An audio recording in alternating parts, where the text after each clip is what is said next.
శ్రీకాకుళం జిల్లాలో డయేరియా విజృంభిస్తూనే ఉంది. డయేరియా బారిన పడి ఇప్పటికే నలుగురు చనిపోయారు. 70 మంది బాధితులు ప్రభుత్వ, ప్రైవేట్ హాస్పిటల్స్లో చికిత్స పొందుతున్నారు.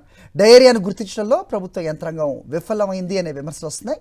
గంటలు గడిచే కొద్దీ డయేరియా బాధితులు పెరుగుతున్నారు. డయేరియా బాధిత ప్రాంతాల్లో తూతుమంత్రంగా వైద్య సేవలు చేస్తున్నారు. డయేరియా మరణాలు పెరుగుతుండటంతో ప్రజల్లో ఆందోళన నెలకొంది. ప్రభుత్వం తీరుపై శ్రీకాకుళం జిల్లా ప్రజలు తీవ్రంగా మండిపడుతున్నారు.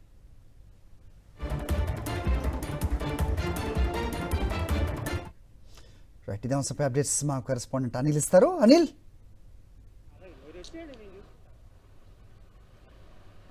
హరి, శ్రీకాకుళం జిల్లా వ్యాప్తంగా కూడా నగరంలో ఉన్నటువంటి అన్ని ప్రాంతాల్లో దాదాపుగా డయేరియా లక్షణాలతో ఉన్నటువంటి బాధితులు కనిపిస్తూ ఉన్నారు.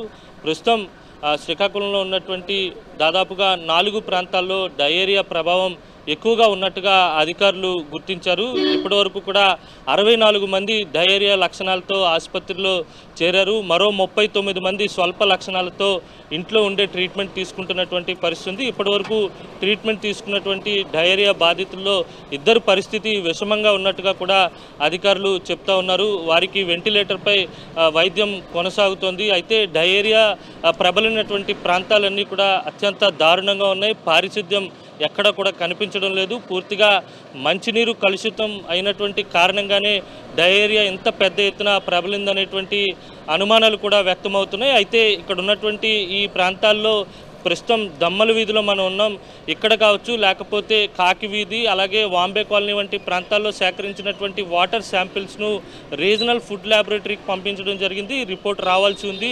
మరికొద్ది గంటల్లోనే రిపోర్ట్ వచ్చేటువంటి అవకాశం కనిపిస్తుంది. ముఖ్యంగా నగరంలో చాలా ప్రాంతాల్లో డ్రైనేజీ వాటర్ ఏదైతే మంచినీటి సరఫరా అయ్యేటువంటి పైప్ లైన్ ఉంటుందో అక్కడక్కడ లీకులు ఉన్నట్టుగా 2 పైపుల కంటే డ్రైనేజీ వెళ్ళేటువంటి పైప్ లైన్ కావచ్చు, లేకపోతే మంచినీటి సరఫరా జరిగేటువంటి పైప్ లైన్ కావచ్చు, ఈ 2 పైప్ లైన్కి అక్కడక్కడ లీకేజీలు కూడా గుర్తించినట్టుగా అధికారులు కొద్దిసేపటి క్రితమే స్పష్టం చేశారు. మరోవైపు ఇంకా బాధితులు పెరిగేటువంటి అవకాశం ఉంటుందా అనే కోణంలో కూడా అధికారుల విచారణ కూడా ముమ్మరంగా కొనసాగుతుంది. ప్రతి ఇంటికి ఇటు వైద్య సిబ్బందిని పంపించి తెలుసుకునేటువంటి ప్రయత్నం చేస్తున్నారు. మొత్తంగా డయేరియా అనేది శ్రీకాకుళంలో డేంజర్ బెల్స్ మోగిస్తుంది, మృత్యు గంటికలు మోగిస్తుందని చెప్పాలి.